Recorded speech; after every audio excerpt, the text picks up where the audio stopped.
Hello, moi c'est Amna de Parenthood, le podcast roman dédié à la parentalité. Vous avez peut-être déjà entendu parler, voire même participé, à l'un des événements sur le postpartum sans tabou organisé par Cléo et Magda de #Vie de parents.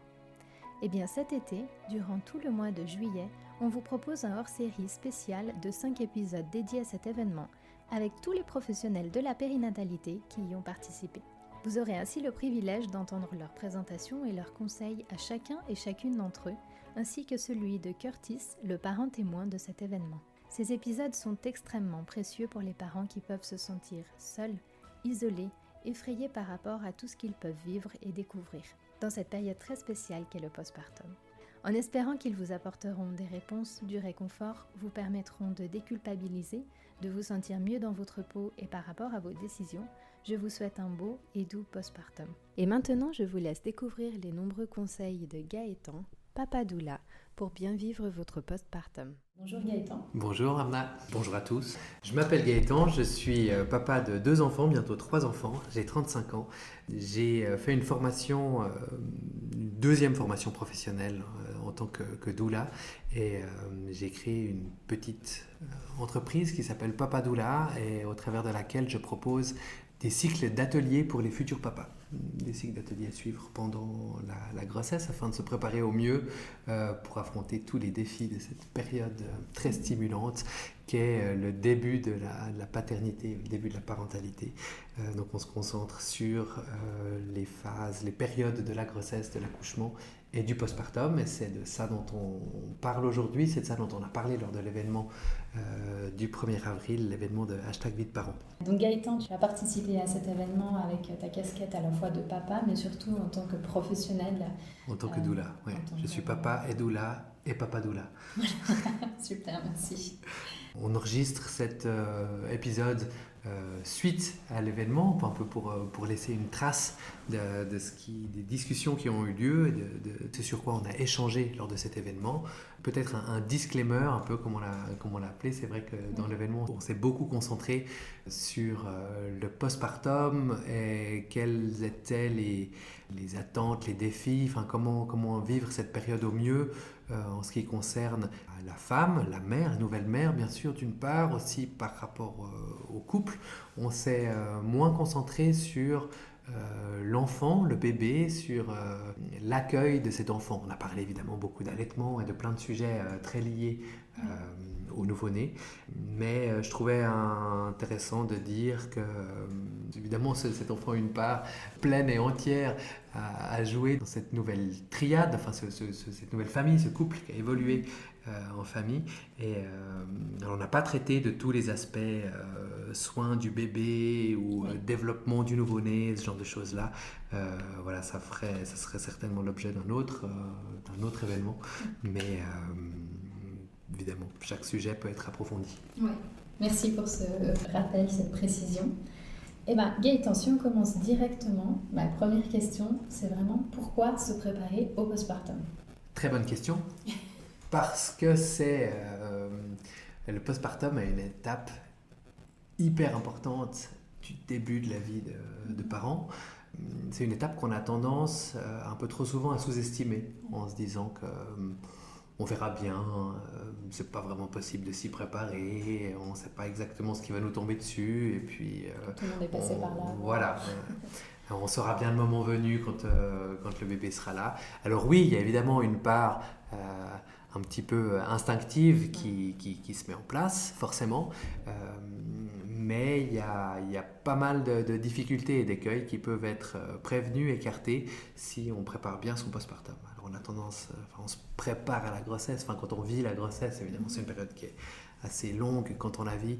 Il y a plein de choses qui peuvent être mises en place pour que ça se passe bien, pour soulager les difficultés ou que sais-je.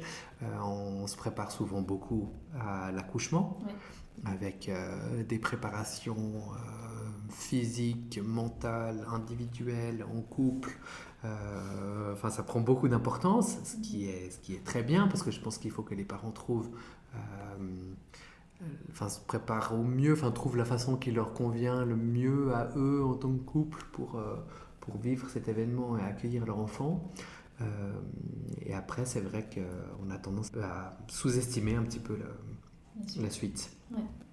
Oui, et puis elle centrait beaucoup vraiment sur le bébé en fait. À partir du moment où le bébé va bien, souvent on a un peu cet accueil de se dire ok, bon bah ça va, ça ira.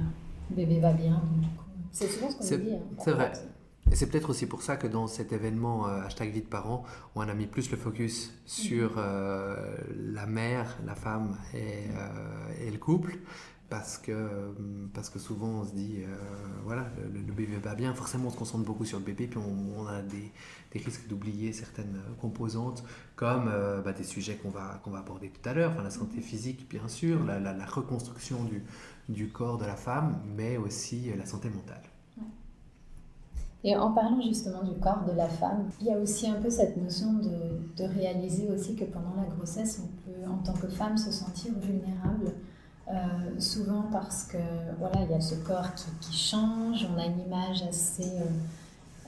assez précise en fait de la maternité, puis après bon, du postpartum aussi, de la facilité d'allaiter, etc., qui peut parfois être aussi un peu véhiculée soit par la société dans laquelle on évolue, soit aussi par les réseaux sociaux ou les médias. Ça aurait été intéressant de dire quelques mots en fait sur l'image de la femme enceinte. Et puis notamment, du coup, le contraste entre la façon dont nous, femmes enceintes, on peut se sentir, et puis la vision qu'on renvoie en fait à l'entourage, à toute personne qui pourrait croiser notre route ou simplement à notre partenaire.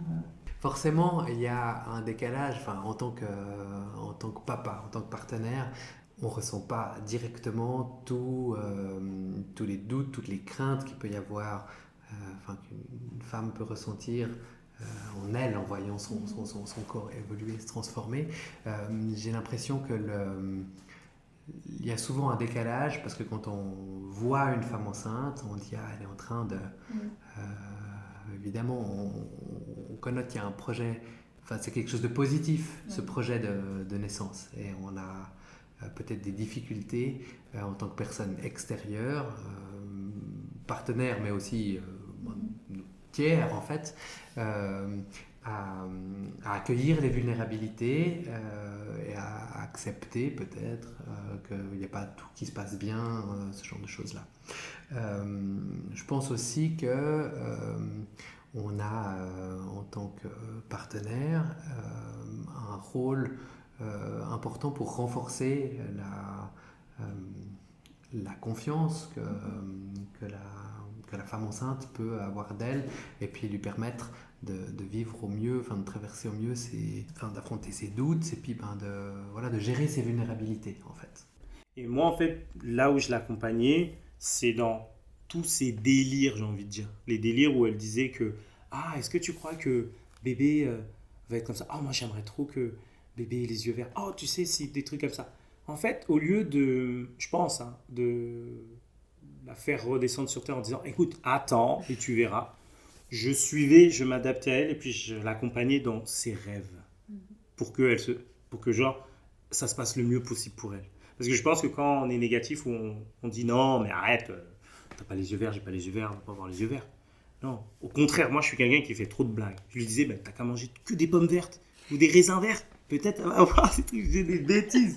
Dans l'humour en fait, beaucoup dans l'humour, et ce qui fait que je pense que c'est là où je dis que je l'ai suivi en fait, je l'accompagnais dans tout ça, tous ces questionnements, plus les choses qu'on voit arriver quand bébé vient, les trucs et tout. J'ai toujours accompagné, mais j'ai fait en sorte que, au lieu de juste l'accompagner, de prendre aussi en fait les initiatives ou les choses pour dire que non, écoute, c'est bon, je vais faire, ou parfois je la fais redescendre sur terre, faut quand même, ou elle aussi elle me fait redescendre sur terre. Bon, moi je suis plus quand même, tranquille, mais elle est très rêveuse, très truc, mais j'adore, moi aussi il en faut, mais elle démontre beaucoup. Moi, je reste un peu quand même comme ça et tout, mais je préfère le concret, ce qui est réel. Donc je me dis, ok, mais je l'accompagnais dans tout ça. J'apportais mon aide psychologiquement, parlant aussi, pour qu'elle se sente le plus à l'aise dans tout ce qu'on traverse jusqu'à même maintenant. Ouais. Après, évidemment, dans ce processus de transformation de femme à mère, c'est quelque chose de très visible. Enfin, physiquement, c'est très visible. Après, il y a plein d'autres choses qui se passent. Il y a aussi un processus de transformation qui s'effectue entre le statut d'homme au statut de père, si on veut faire le parallèle. Alors là, en général, c'est beaucoup moins visible physiquement, mais il y a aussi des vulnérabilités pour les pères ou les futurs pères. C'est aussi une période très sensible. Il y a aussi un intérêt à être accompagné, à préparer cette parentalité. Je sais pas, on peut parler, par rapport à ta question aussi à l'aspect des transformations physiques, transformations du corps. Ça me fait évidemment penser à la couvade dont on entend parler des fois, très souvent avec le sourire. J'ai pris X kilos pendant que ma femme en prenait tant. Moi, je ne les perds pas en quelques heures à l'accouchement, ce genre de choses-là. Il n'y a évidemment pas que la prise de poids qui est un symptôme de couvade. La couvade, c'est quelque chose de sérieux, de reconnu médicalement.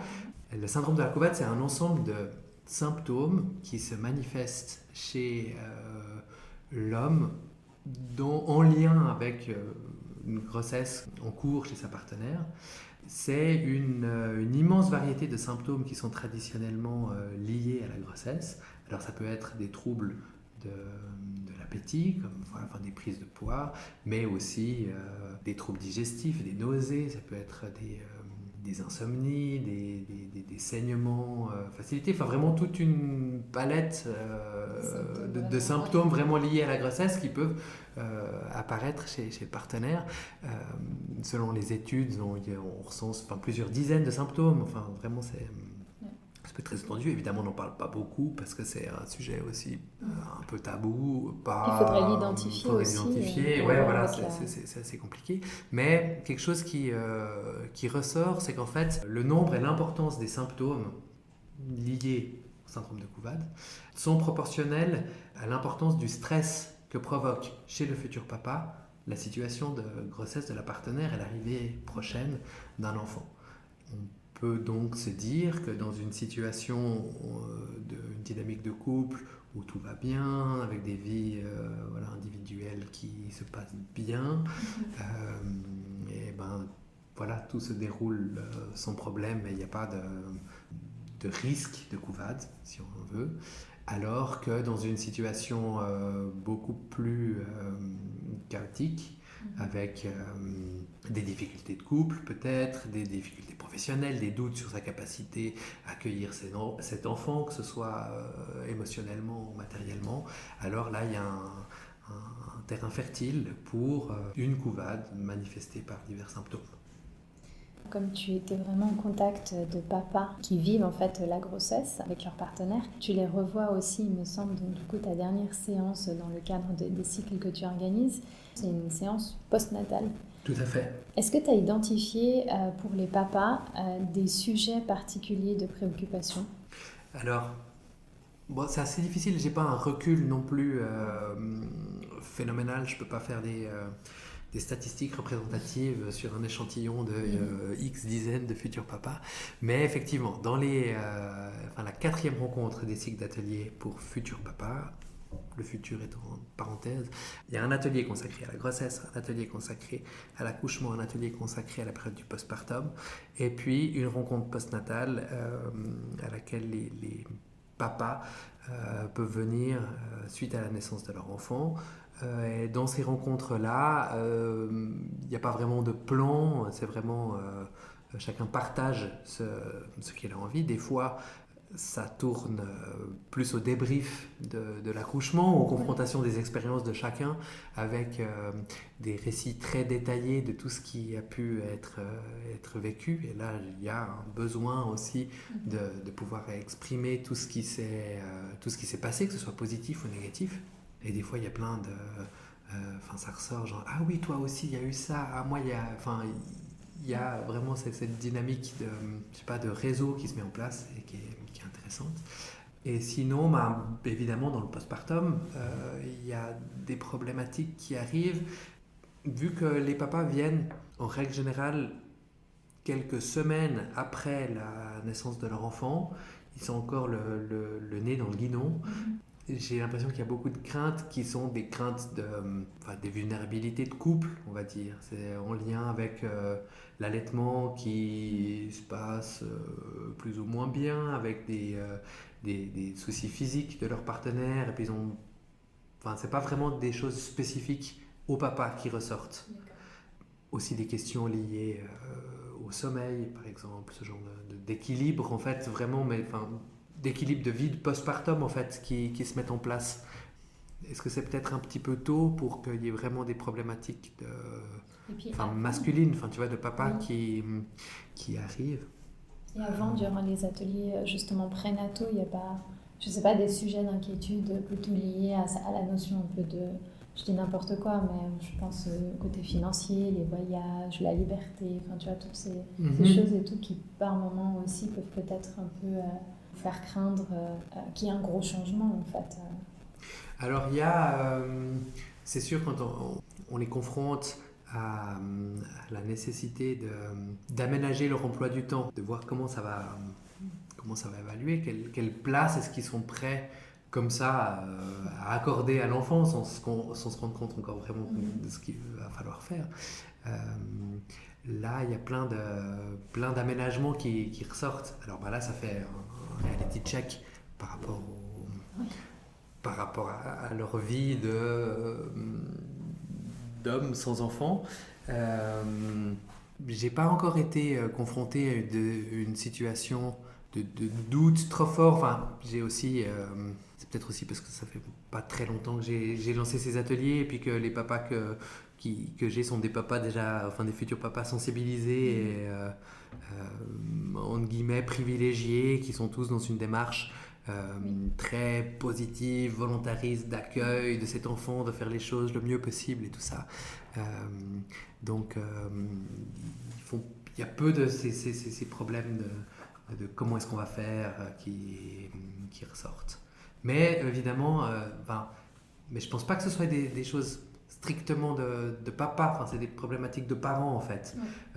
Cette question de trouver un appartement plus grand, à Genève c'est la galère pour trouver un appart, comment on va faire là, on n'est pas, le contexte matériel n'est pas idéal pour accueillir cet enfant, là il y a des stress. Après évidemment sur comment on va faire pour la garde de l'enfant, parce qu'on ne trouve pas de place en crèche, parce qu'à Genève, mais comme dans d'autres endroits, c'est la galère pour trouver des places de crèche. Mes beaux-parents sont pas là, donc tu vois, c'est plus des problématiques de parents en fait. Quand on parle de postpartum, on parle aussi beaucoup de la maman qui accouche, mais on parle du couple et de la notion de couple. Il me semble que pendant l'événement aussi, tu as voulu souligner cette notion de couple. Je crois que aussi, ce qui s'est dit pendant en début d'événement, c'était que forcément, on allait traiter beaucoup de la femme et de la nouvelle mère, et puis qu'il n'y avait pas un sujet, une partie de la discussion qui était spécifiquement réservée au papa, ou ça dépend comment on veut l'appeler. On entend souvent le terme, je fais peut-être un petit aparté, on entend souvent le terme de coparent. Moi j'aime pas ce mot-là parce que je trouve que appeler l'autre composante du couple coparent, ça met une espèce de hiérarchie. Il y a le pilote et le copilote. Si on appelle le papa le coparent, ça le met déjà en infériorité. Après, si on réfléchit aussi en termes de charge mentale, ça veut dire que il y a le boss qui a la charge mentale et puis le coparent, il fait ce qu'il peut, il aide, tu vois. Je trouve que ça instaure directement une asymétrie qui n'est pas souhaitable à mon sens. Donc je préfère le terme de partenaire. Je trouve que ça montre plus la dynamique, on est les deux égaux sur le même niveau et puis on est solidaires et puis on avance. Et puis partenaire, ça a l'avantage justement de pas... c'est moins réducteur, si on veut, que le terme papa, qui évidemment fait référence au schéma très classique, un papa et une maman. Donc voilà, une mère et son partenaire, on peut dire. Voilà. Donc dans le cadre de l'événement, on n'a pas réservé une partie de la discussion spécifiquement aux partenaires. L'idée, c'était que dans chaque sujet qui était traité, la thématique du partenaire s'insérait en fait pleinement. Donc c'est ça que j'ai voulu souligner, c'est que c'était l'importance d'appréhender la dynamique de couple, d'appréhender le partenaire dans tous les sujets, que ce soit des sujets de couple un peu plus classiques comme évidemment l'intimité et la reprise des rapports sexuels, mais aussi dans des sujets un peu moins classiques comme l'allaitement. Et on a parlé notamment d'allaitement parental, entre guillemets, avec l'idée qui est que oui, le papa ne peut pas allaiter, mais c'est peut-être la seule chose qu'il ne peut pas faire. C'est sans doute la seule chose qu'il ne peut pas faire dans tous les actes qui entourent cette période des tétés. Enfin, voilà, c'est vrai que là, le papa, il a un rôle plein à jouer en étant disponible et puis concrètement en s'impliquant, que ce soit, je ne sais pas, si on prend le cas d'une tétée au milieu de la nuit avec un bébé qui se réveille dans son berceau, dans son cododo, en allant le chercher, en l'amenant vers la maman, du bon côté, au bon sein, en le mettant peut-être déjà dans la bonne position pour faciliter la tétée. Peut-être qu'après il peut aussi le prendre entre les deux seins s'il y a tétée aux deux seins, en allant le changer, en prenant le bébé pour faire l'euro, puis sinon aussi en allant amener un verre d'eau à la maman, en lui faisant veillant à ce qu'elle soit dans la bonne position. Enfin voilà, tous ces composantes pratiques. Tu sais, au début quand tu le mets, quand l'allaitement se met en place, alors c'est la sage-femme qui montre les bons gestes pour justement que tout se mette bien en place, mais la sage-femme elle n'est pas là tout le temps. Et puis après je pense que c'est aussi important que le papa soit là, enfin que le partenaire soit là au moment où la sage-femme montre ces choses-là, pour pouvoir lui après jouer une part active et puis reproduire ces gestes, les développer, trouver la technique qui va pour que ce soit vraiment une technique de couple qui se mette en place. Et ça, je pense que c'est valorisant pour le partenaire parce qu'il peut jouer un rôle complet, puis il n'est pas juste réduit comme on entend des fois, il n'a pas juste un rôle de spectateur. Des fois on entend ah oui, je préfère quand la maman exprime son lait parce que comme ça après je peux donner le biberon. Oui, c'est sûr, c'est cool de donner le biberon à son enfant, mais il y a aussi une part active qui est possible aussi autrement. Et puis évidemment c'est aussi quelque chose qui est bienvenu pour la nouvelle mère, d'avoir un partenaire qui s'implique et puis qui soulage aussi toute une partie de ces tâches liées à l'allaitement qui est quelque chose d'extrêmement engageant, même dans les cas où tout se passe bien, en guillemets, avec du lait qui arrive, un bébé qui prend bien, enfin voilà. C'est vrai qu'en soi, c'est pour à la fois aider la maman, mais aussi aider le papa à prendre sa place aussi. Moi, je me souviens personnellement, j'ai beaucoup entendu le papa, il faut le laisser dormir la nuit parce que de toute façon, il ne peut pas nourrir le bébé. Donc voilà, chacun ses tâches, chacun son rôle, et voilà. Et donc du coup, c'est vrai que parfois, après, on part avec cette idée un peu préconçue que voilà, l'allaitement, c'est la tâche de la maman, sauf si effectivement ça se fait au biberon. Je pense que ça se voit aussi même dans les préparations à la naissance. On voit beaucoup des couples arriver pour les préparations à la naissance, on y va 2 par 2. Par contre, les cours de préparation à l'allaitement, c'est vrai que c'est exclusivement des mamans qui viennent. C'est vrai que la transmission au niveau de l'allaitement et tout, ça se fait très peu pour les papas aussi, alors que ça gagnerait aussi beaucoup. Ils peuvent apprendre sur le tas, mais oui, effectivement, il y a plein de choses dont il faut être conscient. Le rôle du partenaire dans le cadre de l'allaitement pour que ça se passe bien, aussi rien que le soutien moral ou émotionnel derrière est hyper important. C'est des situations qu'on voit très bien, que ce soit que l'allaitement soit mis en place ou qu'il ne soit pas mis en place. Le rôle du partenaire est hyper important parce que au début c'est quoi, tu allaites pas. Alors là, si c'est le choix du couple, le choix de la femme défendu par le couple, le papa, le partenaire doit être là aussi pour dire oui, c'est notre choix et puis c'est comme ça. Et puis après un allaitement qui se prolonge au-delà de 3-4 mois, là aussi socialement c'est quoi, tu allaites encore. Puis voilà, là il y a aussi un rôle à jouer. Donc non, cet allaitement parental, comme tu dis, c'est bien pour la mère, pour le partenaire qui se sent peut-être plus utile, valorisé, et puis c'est aussi extrêmement positif pour le couple. Donc quand les deux ensemble, pour cette dynamique-là, pour évoluer dans la même direction en fait. Et puis c'est intéressant ce que tu disais tout à l'heure. Du côté non, pendant la nuit, il faut laisser le papa dormir parce qu'il travaille le lendemain. Et la maman, elle fait quoi le lendemain? Ouais, elle est en congé, ouais, c'est les vacances. C'est un sacré job de s'occuper d'un enfant, et certainement dans immensément beaucoup de situations beaucoup plus importantes et beaucoup plus engageants que de traiter des dossiers sur Excel derrière son ordinateur. Je sais pas, en tout cas, il y a des phases du postpartum qui sont certainement beaucoup plus engageantes que certaines phases de la vie professionnelle. Non, alors moi j'ai fait un truc que je pense beaucoup de papas, j'espère qu'ils l'ont fait et le font. C'est que moi en fait j'ai pris l'initiative de me dire ok, elle a porté l'enfant pendant longtemps, elle a souffert. Quand bébé va venir et s'il ne dort pas la nuit, bah, c'est moi qui vais prendre. Donc moi toutes les nuits, surtout pour Kylian, pendant je sais pas 8-9 mois, je me réveillais toutes les nuits. Parce qu'en fait au début elle allaitait pendant quelques mois, après elle a toujours eu des infections là. Du coup elle a arrêté. Donc elle donnait le biberon. Et du coup, ce qui se passait, c'est que en fait, c'est moi qui prenais l'initiative la nuit de me réveiller pour s'occuper de bébé. En plus, elle dort, mais genre, elle dort.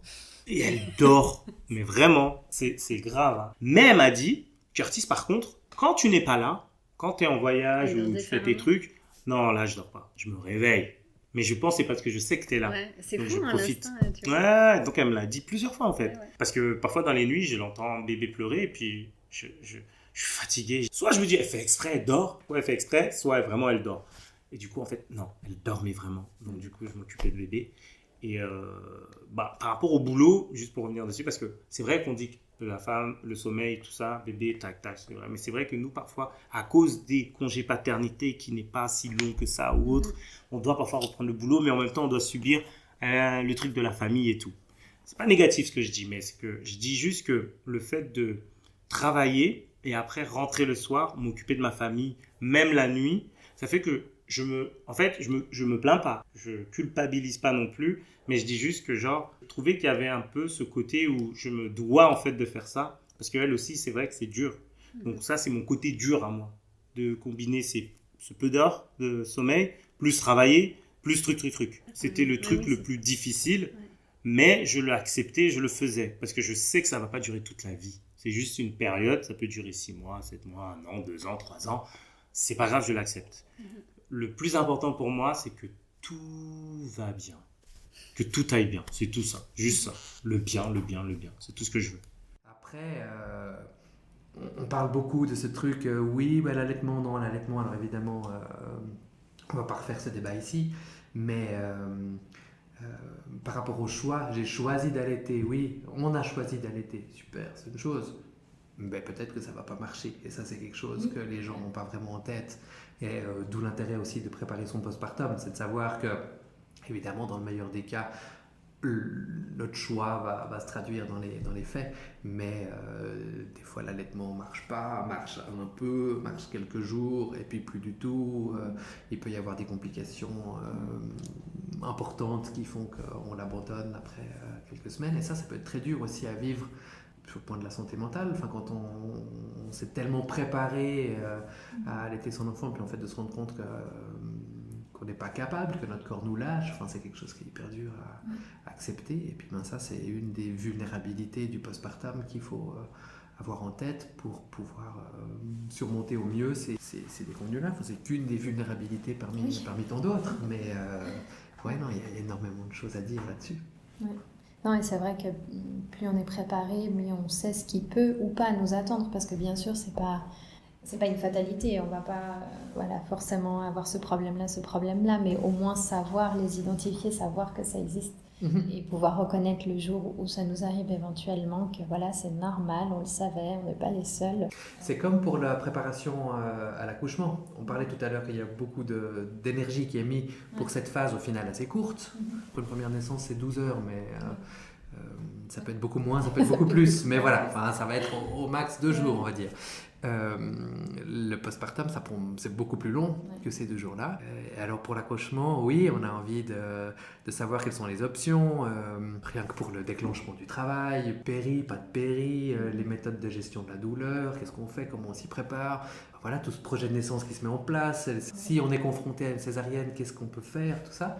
Il y a beaucoup d'énergie et d'intensité qui est mise dans cette préparation-là.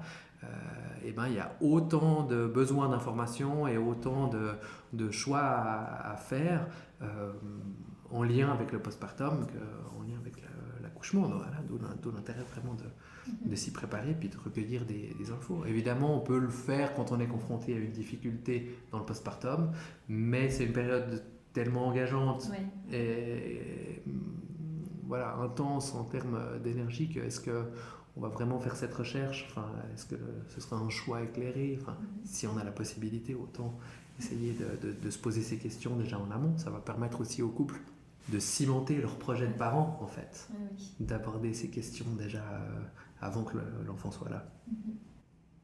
Et puis en parlant de santé mentale, on a évoqué pendant l'événement donc la différence entre le baby blues et la dépression périnatale, mais cette notion d'émotion confuse, donc plutôt baby blues, qui touche très souvent la maman les premiers jours. Alors il y a une explication tout à fait scientifique, c'est la redescente des hormones, comme on dit.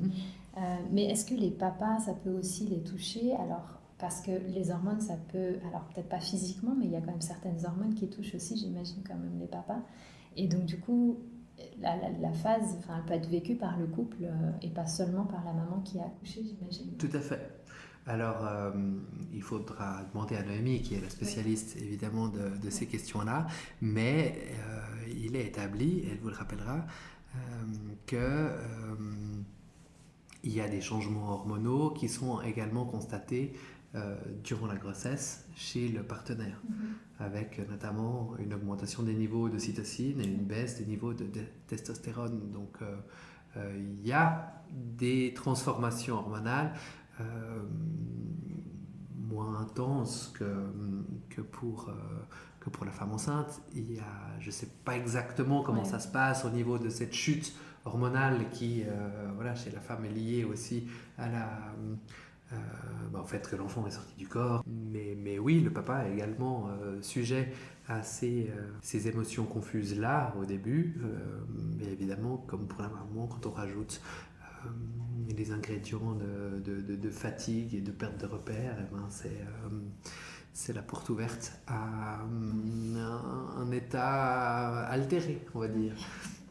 Et puis c'est là aussi que le couple est vulnérable et vraiment fragilisé. Tout à fait. Donc ça c'est bien, encore une fois, d'être préparé à ça.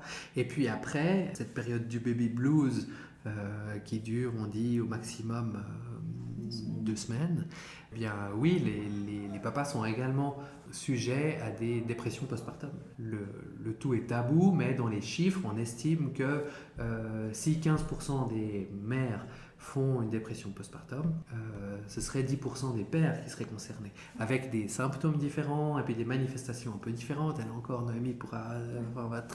Mais c'est important de savoir que c'est quelque chose qui existe, et puis de connaître aussi les symptômes pour pouvoir, en cas de problème, les identifier et puis agir en conséquence, à savoir en étant déjà en parlant, déjà au sein du couple, à des personnes de confiance, à notre village. On a aussi beaucoup parlé pendant l'événement de la nécessité de mettre en place son village de postpartum, son réseau. Donc il faut idéalement pouvoir avoir dans ce village des points de contact pour évoquer, en cas de besoin, ces problématiques de santé mentale. Et puis, pouvoir les traiter comme n'importe quel trouble de la santé mentale, et puis aller de l'avant et soigner tout ça. Il existe une échelle de dépistage de la dépression postpartum. Tu connais sans doute l'échelle d'Édimbourg. Il existe maintenant une application très simple où on peut faire ce test en quelques minutes.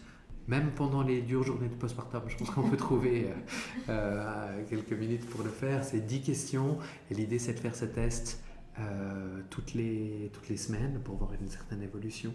Et en fonction du score qu'on obtient après ces 10 questions, ça nous donne une certaine vulnérabilité, une échelle. Voilà, ça permet d'assurer un suivi puis de voir aussi comment on évolue entre la semaine 1, jusqu'à dans les mois qui suivent, quoi. Ça peut être intéressant de faire ce test, ou bien puis, simplement de savoir que ça existe aussi, quoi. D'aller lire une fois les questions pour se rendre compte un peu quelles sont les manifestations reconnues d'un point de vue médical de dépression postpartum. Parfois, on est très loin en fait d'imaginer les symptômes en fait de Tout la à fait. dépression postpartum. Tout à fait. Et puis, c'est souvent un peu confus parce que, oui, il y a le baby blues, on sait justement qu'il y a des émotions qui évoluent beaucoup, mais je me rappelle d'une situation où la maman disait, après une première maternité, enfin après la naissance de son premier enfant, que c'était dur, machin, qu'il y avait des épisodes très compliqués, et puis en fait, c'est au moment de la deuxième grossesse qu'il y a beaucoup de choses qui sont revenues en lien avec la première maternité. Et puis, c'est là où on a pu discuter. Et puis, on disait, oui, on peut pleurer, c'est normal. C'est difficile d'accueillir un enfant parce que tout d'un coup, on est responsable de cet enfant. C'est dur pour 1000 raisons. C'est possible de pleurer, mais c'est pas OK de pleurer tous les jours.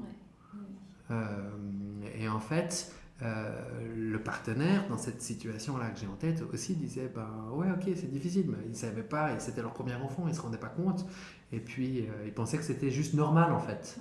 Et en fait, s'ils avaient eu les bonnes infos au bon moment, et ils auraient pu se rendre compte que oui, c'est ok de pleurer, mais non, c'est pas ok de pleurer tous les jours comme ça, et qu'il y avait des choses à mettre en place pour faire avancer les choses, pour dépister, pour mettre un nom là-dessus, pour mettre en place un traitement, et puis pour aller de l'avant. Mais après, c'est vrai que ça reste un sujet qui est quand même assez tabou, parce que c'est un sujet qui reste au sein du couple, parfois même pas dans le couple, mais simplement la personne qui traverse cette dépression. Et c'est pas quelque chose qu'on identifie facilement et dont on va parler facilement avec une personne, même en identifiant rapidement quelques symptômes. J'imagine que parfois ça peut être difficile aussi d'aborder la personne et de lui dire voilà, alors qu'en réalité elle aurait simplement besoin de ça, de dire voilà, on est là, on va t'accompagner, maintenant tu as besoin d'aide. Tout à fait. C'est très tabou. Et c'est tabou, et puis c'est encore plus tabou pour les papas. Et il y a aussi évidemment cette contrainte sociétale contre laquelle on doit lutter. Enfin, c'est cette idée que la maternité est quelque chose de fantastique. Tu as trop de la chance, tu accueilles ton enfant, c'est un heureux événement. Alors on en parle de plus en plus. Et en fait, c'est un événement. Et dans le meilleur des cas, oui, c'est un heureux événement, mais c'est possible que ce soit un événement avec une connotation très négative. Et, puis même en étant un heureux événement, c'est un heureux événement par moment, et puis voilà, c'est vrai que c'est à nuancer, bien sûr. Et on a parlé du coup de la santé mentale et de la notion de couple, et il y a aussi une question qui revient assez régulièrement dans le cadre du postpartum et la notion de couple, et c'était aussi la reprise de l'intimité. Tout à fait, on en a parlé lors de l'événement. Alors, ta question est très mal posée, parce que tu parles de reprise de l'intimité. Oui, alors qu'il n'y a pas forcément mais il ne doit pas y avoir d'arrêt, en fait. Oui, on parle de reprise des rapports sexuels. Mais là encore, comment est-ce qu'on définit l'activité sexuelle du couple? Alors, il est vrai que le personnel médical nous transmet l'information à la maternité, enfin à la maison de naissance, peu importe l'endroit où l'accouchement a eu lieu, qu'il faut respecter une période de 6 semaines avant la reprise des rapports sexuels avec pénétration. C'est d'ailleurs le même délai que pour prendre un bain dans le lac. Voilà, c'est vraiment l'idée de prévenir toute éventuelle infection. En fait. Évidemment, ça ne fait pas obstacle au rapport intime, en fait, dans le couple. Et on a insisté lors de l'événement sur la question de désexualité, enfin avec un S, l'intimité qui se traduit au travers de gestes sexuels au pluriel. Et en fait, rien que se prendre dans les bras, s'embrasser, une petite caresse, enfin font partie de cette intimité de couple qui ne s'arrête jamais en fait, dans le meilleur des cas, qui doit être préservée. Et puis après la reprise des rapports sexuels comme l'envisage le personnel médical, quand il nous parle de ce délai de 6 semaines, donc avec pénétration, ça arrive au bon moment. Ça peut arriver avant, ça peut arriver bien après. L'important, c'est de trouver le bon moment. Oui. Et je me rappelle d'une sage-femme qui m'avait dit, la question de la prise de l'acte sexuel, mais c'est aussi ce que je dis au futur papa lors des ateliers, c'est comme une deuxième première fois.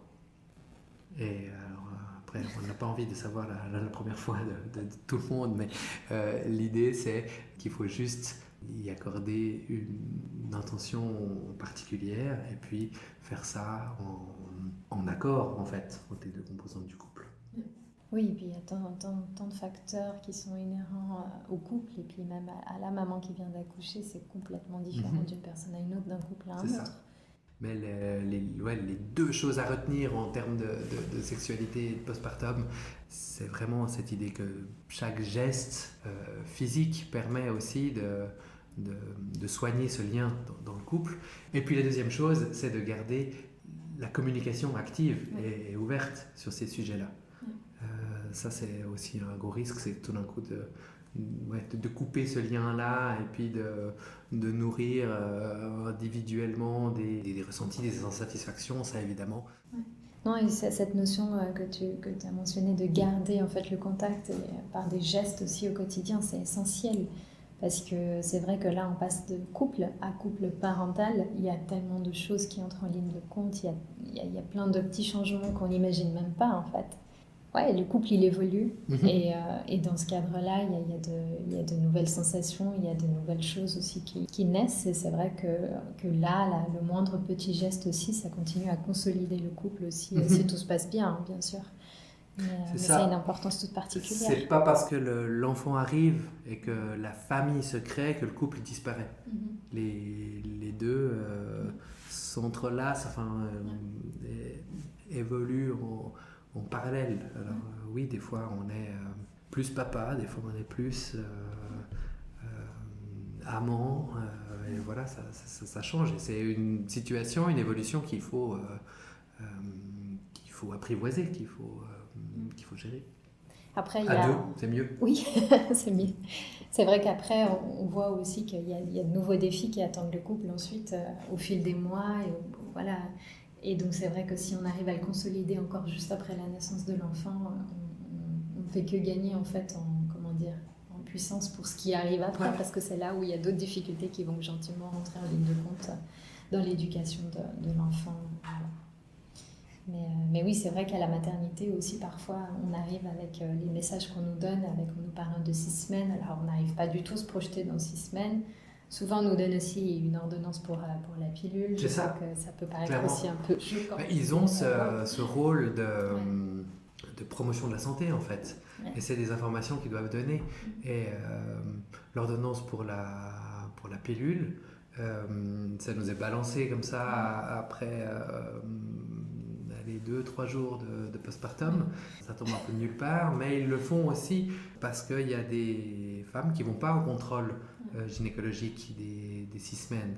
Et là, c'est aussi un moment où justement ce côté sexualité, contraception est abordé par les gynécos. Donc ils le font à titre préventif à la mat, parce que là au moins ils savent qu'on est là, ils peuvent nous mettre le grappin dessus. Mais ouais, ça peut paraître... c'est une des composantes à prendre en compte. Quoi. Ouais. Et d'où l'importance, comme tu l'as dit plusieurs fois, de bien préparer son postpartum et puis au moins d'être conscient en fait, de ce qui vient après l'accouchement.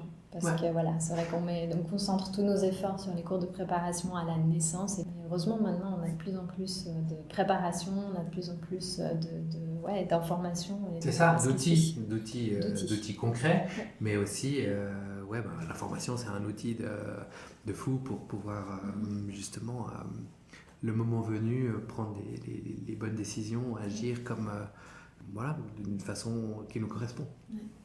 Ouais, alors déjà, quelque chose que je trouve important dans cette dynamique de postpartum et de comment le préparer, on entend souvent parler du mois d'or. Évidemment, il y a des gens qui ne savent pas du tout ce que c'est, mais il y a de plus en plus de gens qui sont sensibilisés à ce concept, on va dire, l'idée selon laquelle la femme ou la jeune mère devrait, pendant les 40 jours, donc les 6 semaines qui suivent la naissance, ne rien faire d'autre qu'être allongée avec son enfant, et que tout le village autour d'elle, quelle qu'en soit sa forme, soit juste dévoué à lui apporter les soins dont elle a besoin, à lui amener de la nourriture appropriée, enfin vraiment de faire en sorte qu'elle n'ait rien besoin de faire d'autre que de s'occuper d'elle-même et de son enfant pendant ces 6 semaines. Évidemment, au sens strict, c'est quelque chose qui est très difficile à mettre en place à l'heure actuelle en Suisse, dans les dynamiques qu'il y a après à l'arrivée d'un enfant, entre congé maternité et congé paternité très restreint. Alors c'est évidemment très compliqué, mais même sans faire un mois d'or au sens strict pendant ces 40 jours, on peut essayer de mettre en place tout plein de choses pour, au moins de garder en tête cette idée de, pas de repos, mais voilà, ce moment de calme dont a besoin idéalement la mère pour débuter cette maternité. Et c'est pas du repos, c'est pas genre de la glande dans son lit à regarder des séries, parce que c'est vraiment une période hyper intense où elle doit aussi, le corps doit déjà se reconstruire, et puis il y a tout cet apprentissage aussi avec le bébé à mettre en place. Et voilà, essayer de créer, on peut dire que le mois d'or est un idéal vers lequel on pourrait tendre, et puis après essayer avec ses moyens de mettre les choses en place pour réunir un maximum d'ingrédients pour permettre à toutes ces composantes, connaissance de l'enfant, remise en santé du corps, découverte, tout ce tissage, ça se met en place de la meilleure des façons possibles. Et puis quelque chose que j'aime bien dire un peu, je trouve que si on doit résumer la préparation au postpartum ou le conditionnement au postpartum en trois mots, j'aime bien parler d'anticipation, simplification et lâcher prise. L'idée d'anticiper au maximum ce qui peut l'être. Alors oui, cuisiner des petits plats et les mettre au congélateur dans la perspective du postpartum, oui, c'est de l'anticipation, mais aussi préparer les congés. Préparer aussi évidemment l'endroit, le cocon, l'appartement, tout ce qu'on veut, mais prévoir le congé paternité, le mettre en place de façon appropriée, d'essayer de voir dans la vie professionnelle comment on peut mettre les choses le mieux en place possible pour plus avoir à se poser de questions professionnelles pendant les premiers jours, idéalement évidemment les premières semaines. Ces questions d'anticipation sont importantes et doivent être traitées avant la naissance, évidemment. Et puis ça renforce justement cette notion de mois d'or dont tu parlais, parce que là, pour le coup, ce serait vraiment la maman et le bébé, mais aussi le partenaire ou la partenaire qui serait là et tout, dans cette bulle, en fait, familiale. Et puis, le deuxième mot-clé, c'est la simplification. C'est vraiment l'idée de se recentrer sur l'essentiel, en fait. Donc, l'enfant, la femme, le couple. Et puis, là, on peut faire le lien avec justement les visites. On a parlé, c'est de limiter les visites. On va avoir seulement les visites essentielles qui nous feront du bien, et puis pas s'infliger la visite de tante Denise pendant tout un week-end avec la nécessité de lui faire à manger. Tu vois. Ta tante s'appelle Denise ? Non, c'était... c'était au cas où. C'était pour faire naître l'image, mais... Je la vois tout à fait. Tu la vois, ok. Tout à fait. Celle qui dit que son thé n'est pas assez sucré. C'est ça, et que tu n'allaites pas assez bien, ou que tu allaites trop ou pas assez. Et mon Dieu, tu es peut-être horrible, tu n'es pas maquillée. Voilà.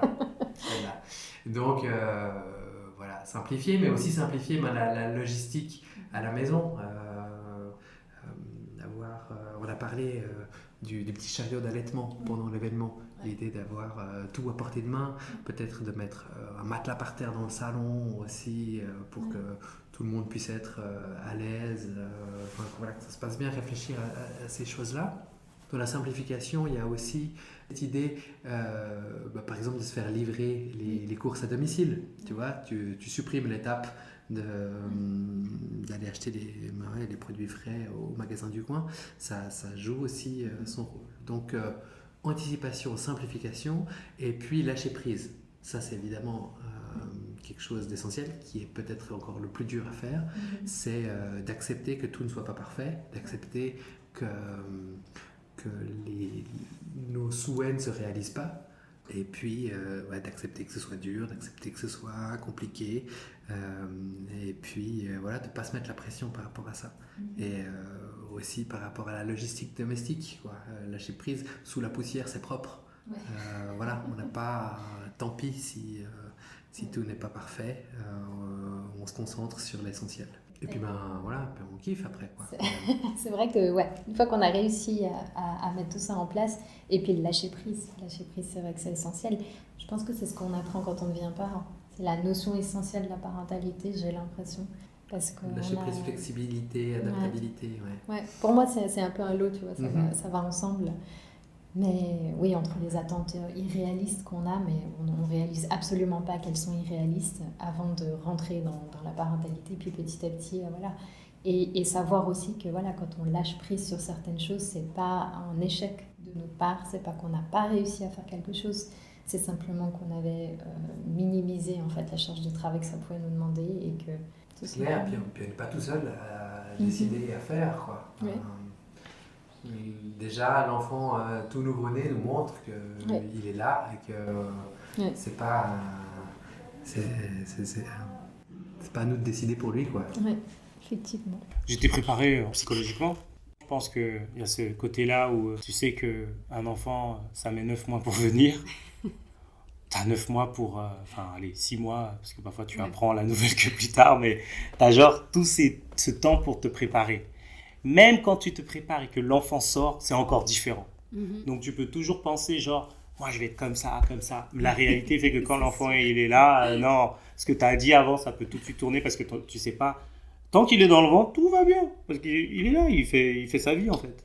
Mais quand il sort, tu as les pleurs, changer la couche. Je vais loin, mais dans les détails, genre les trucs, le caca, le pipi, tout ça, les pleurs, les demandes et tout. Et du coup, ça change.